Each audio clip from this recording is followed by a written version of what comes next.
Hey, thanks for being here. By the way, you can get more conversations just like this one on arrow.net, ARROE.net. All right, let's do it. Let's play it forward. These are real people, real stories, the struggle to play it forward. Episode number 539 is with actor and author John Ross Bowie. That's a cool name, Arrow. Yeah, it's just one of those radio names, dude. I was up in Billings, Montana, and bearing the name Clarence, and I thought, Clarence on the radio just didn't sound right. Clarence. No, I hear that. Yeah, Clarence is your CPA. He's not your morning guy, is he? That's yeah. Right. Yeah.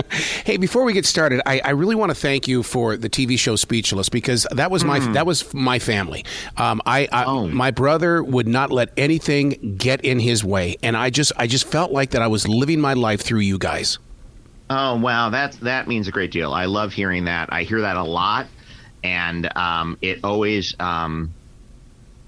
chokes me up a little bit. I don't mind telling you. I'm really glad we were able to show that kind of family for 3 seasons. Can I ask what your brother's diagnosis was? He challenged but if you ever went up to him and said, Teddy, you're slow in this area, or you physically can't do this, and he would look at me and he'd go, I'm your big brother. Do not ever tell me what I can't do. And I mean, wow. and so he would drive that into my soul. And to this day, my sister and I speak of that, about how he always reminded us that do not ever stand in his way. That's gorgeous. And that was a huge message of the show, too. Yeah. That was, my that was God. something we tried to get across, yeah. Oh, and the way that it ended, dude. I mean, you talk about, I still cry over that. I mean, because first of all, I didn't want it to end. And number two, it just shows everybody grows up. Yeah. Yeah, that was, we had a feeling that we were circling the drain when we shot that, because our numbers had gone down, and there was a real sense of like, good night, Wesley. I'll most likely kill you in the morning. It was that kind of vibe on set. And I think we threw our all into that series finale without being entirely sure it was our series finale. And I think we went on a high note. I'm really proud of it. Well, your whole entire career is it's fun to watch you grow and to see. And now that you've got this book, this gives us the opportunity to see you through the challenges and the changes and the aspirations of wanting to put art in forward motion. That's a great way to put it. Yeah, it was the idea of putting art in forward motion is a lovely turn of phrase. Yeah, I mean, I think it's just a different kind of storytelling, acting, and it is just a way to. Wow, can I quote Shakespeare, or are you going to turn off? Go for it, man. Go for it, Mike. There's that moment where Hamlet's talking to the players, and he says we're supposed to hold the mirror up to nature. And that's the ball game, kind of. It hasn't been said better in 400 years. We're supposed to show things how they actually are, and that's what I hope to do even with the broadest characters, even with like Kripke on Big Bang. You still want to ground it in truth, and that's what I tried to do with the memoir. Wow. The name of the book is No Job for a Man, which was inspired by your father's words. My father, it would be Turn That Damn Thing Down would be the name of my book. Which I'd also listen. That's a great name for a guy in radio. That's a phenomenal name for a memoir. I'm not kidding. That's a home run of a memoir title. Oh my God! Wow. Get on it. So much of what you have gone through in this book is what a lot of creative people go through. I mean, come on, you're part of Egghead, and we're going to talk about some of their music today as well, because I mean, you've got music in there that really blows me away. But I mean, you got to do the music, you got to do the stage, you're in acting, and it's like, dude. You said yes to yourself. Thank God you said yes. I did. It's funny. I didn't realize, when I started acting by taking improv classes, and as most people know, the central tenet of improv is yes and. You take whatever your partner gives you, accept it, and then add something onto it. And when I got to improv and I was taught this rule, there was a part of me that realized I had been doing it my whole life anyway. I had sort of been yes-anding my way through a lot of things, and a lot of terrible ideas too. I mean, there was a lot of jobs that were not good. I was not good at them. They were not good for the world. I worked at all sorts of nefarious companies that were damaging either people or the environment. But I don't really regret too much, and I'm glad I was able to say yes to all these different things. I think it's made me a better dad. I hope it's made me a more well-rounded person. And it makes me appreciate the jobs that I do love. Bringing the family into your art world, because, we can also be introverts and we have to go off into our own little spaces sometimes. Like I'll take a transition walk every day because I have to transition from being that guy on the radio to being that guy that's going to go out and do something else. Yeah, sure. Yeah, I think it is. Yeah, I think it's important to keep things eclectic in your life. Yeah. So when it comes to your creative spirit, are you a ship sailing across the ocean or across the blue sky? Wow, interesting. I'm not entirely sure I understand the metaphor, but I feel like ocean. Yeah. Just because it does get kind of choppy, and I do get a little seasick. I fly pretty well. I'm not great on boats. I fly really well. For a neurotic, I fly exceptionally well. I don't know what it is. I just don't get freaked out up there. I think the worst case scenario is so awful that I can't even really wrap my head around it. So I'm not one of those people who's like, yes, 2 Xanax and an Ambien, let's go. I'm able to just get up there and deal with the air pockets. So that my plane trips have been relatively smooth. Boat rides were a little choppier for me, so I think I am a ship on the ocean. The reason why I brought up that question is because I had just picked up on the song Neighborhood Palm Reader, and it was like I was listening to it, and I watched the video, and I'm going, my God, he's letting his creative energy just flow. But where's he flowing from, and where's he going to? Oh God, if I had an answer for that, I wouldn't have had to write the book. Here's the thing. I'm a fan of a lot of different things. I'm a fan of theater. I'm a fan of TV. I am a fan of music, all kinds of music. Mm-hmm. But given my limited skills, I turn towards punk rock, or at the very least, aggressive indie pop.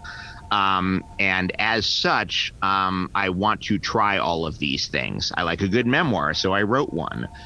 There's a real sense of like, oh, what's that going on over there? Can I try that? Yeah. So hence the reason I was in a band for all those years. And the song's old, but the video's only a couple months. It's coinciding, if I may plug. Go. It is coinciding with the vinyl release of our first CD, which came out like 20 years ago, but is called Dumb Songs for Smart People, and is coming out on vinyl in December, which is wild. Well, I'm glad that you're revisiting that with the music and stuff like that, because with the musicians that I'm blessed to have conversations with, we have talked about how there is a punk rock movement about to happen, and if it's not already happening out there in California, and it's amazing. But the thing is it remains underground still. It's still a little bit hidden, and I find inspiration in that, because it's like I don't want it to be every 5 minutes on my radio. I just want to go find it and live it. Well, that's the thing. Yeah. One of the things I say in the book, because there was a brief period of time where we entertained trying to do, if not just Egghead, then maybe Egghead and its record label as a full-time job. Like, what if we could do this all the time? Mm-hmm. And we made the rather sobering discovery that punk rock has no middle class. You are Green Day or day job. There's nothing in between, really.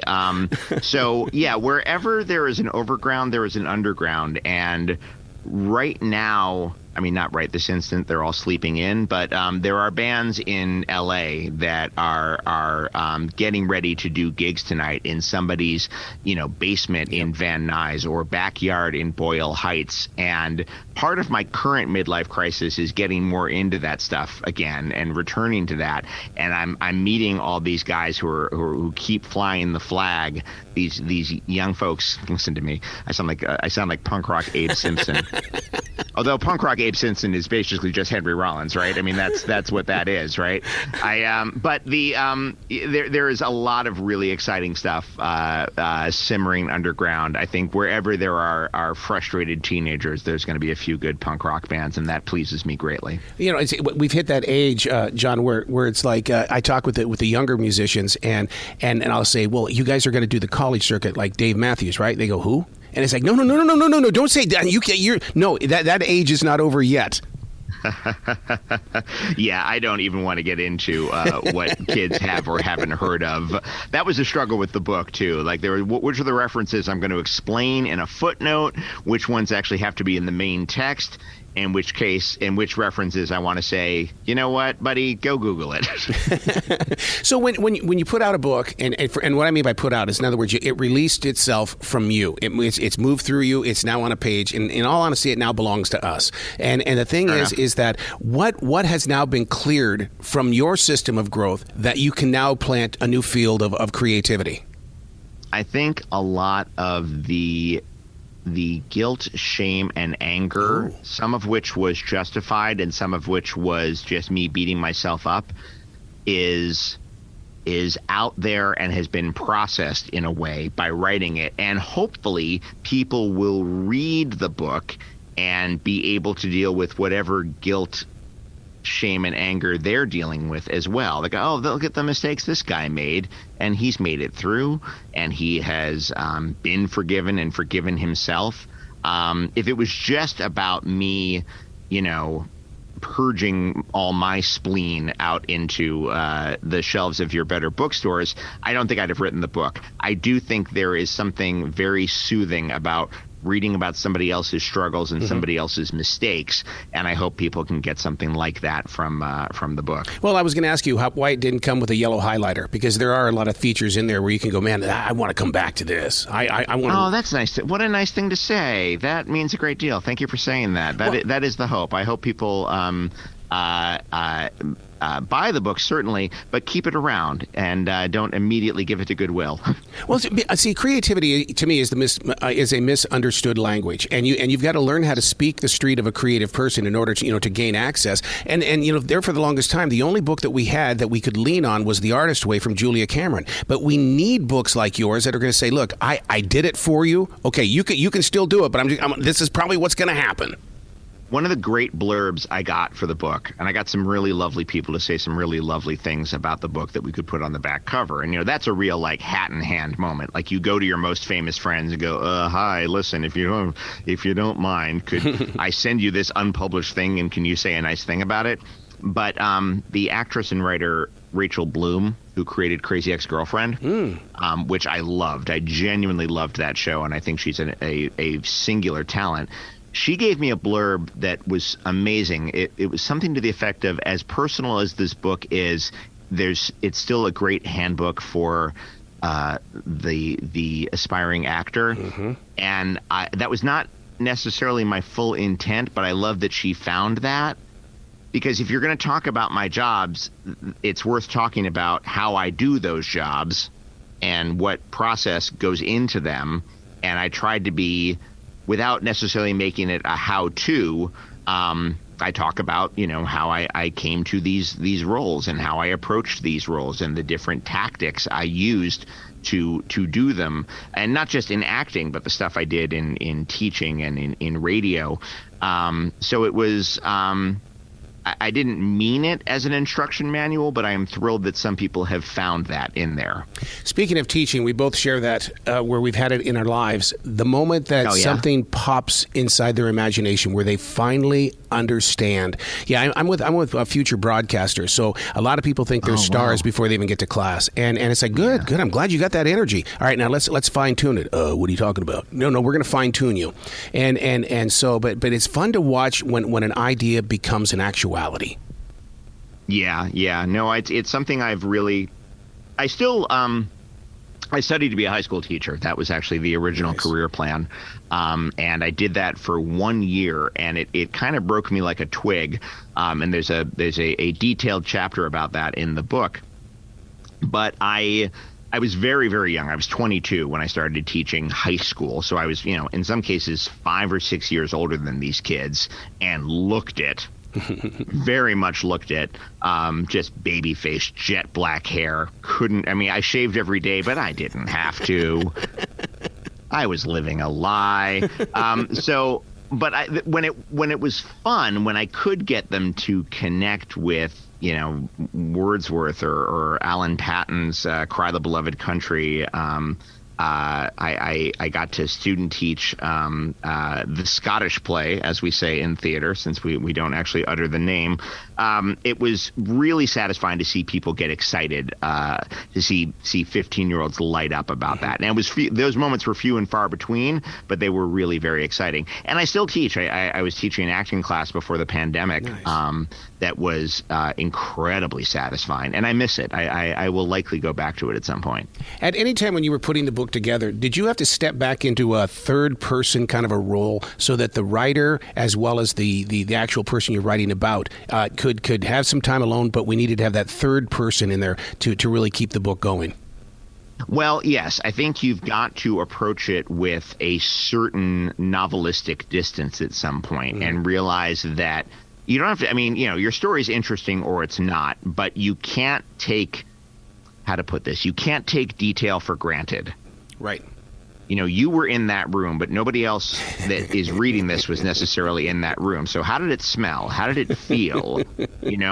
How were people dressed? And you forget that at your own peril. So it has to be, God has to be in the details there. And that's when you have to step back and be like, okay, if you were writing a detective novel that was your life, and the way Raymond Chandler talks about, the way a woman slinks up to the bar and lights a cigarette, like bring that level of precision to your own life.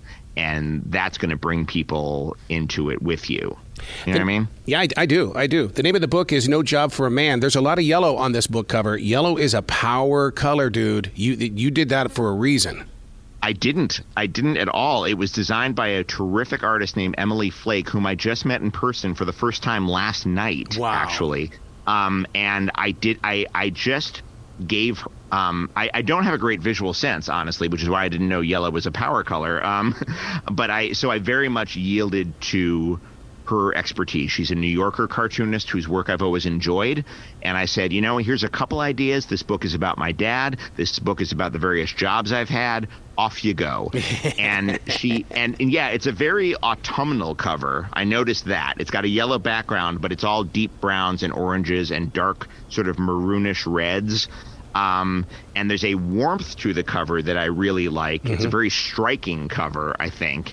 It's not one of those actor memoirs that is just the face of a really good filtered photograph of the face, but nor is it one of those sort of minimalist covers where it's just like a single raindrop or a cliff. You see a lot of cliffs on memoirs, sunsets. Memoirs love a sunset. So I didn't realize it was a power color, but I'm thrilled to hear that. Absolutely. So have you ever had to tell your artist self no? That moment where it's like, nope, not going to do it. Nope, can't do it. Not today. Be more specific. What do you mean by that? Well, creativity, I always say, is an addiction. That's the reason why I have an iHeart channel called Creativity is an Addiction. And so there are times that you've got to look at that addiction in the eyes and say, no, I don't care how much you cry like a 2-year-old artist. You're not going to get my attention today. Yeah, I can absolutely fall into holes writing or the other night I was like, I'm going to stay up a little bit. I'm going to edit the video that we're going to show at my son's bar mitzvah. I'll just take like 20 minutes and just take some old clips of my son when he was a kid. 30 people are going to see this. It's just for the party. Yep. And I fell into this editing K-hole, and I was in there for like 2 hours. And I look up, just look at the top of the screen. It's 1 a.m. And so the answer, I guess, is no. If I want to make something, I get real single-minded about it. Yeah. And it manifests itself in a bunch of different ways. If I want an acting job, I am gonna get off book for this audition. I'm gonna make some big choices. I'm gonna distinguish myself. If I did that cliche middle-aged white guy thing during the pandemic and decide I'm gonna make bread, we are making bread, and this is happening now. Bread takes time. The dough has to rise. Well, I'm starting now. No, I don't often say no to myself. That it is an addiction, and I am. I'm really hooked to the eyeballs. Absolutely. You got to come back to this show anytime in the future. The door is always going to be open for you, sir. Thank you so much for having me, Arrow. This is a great talk. Well, you be brilliant today, okay? Okay, you too, man.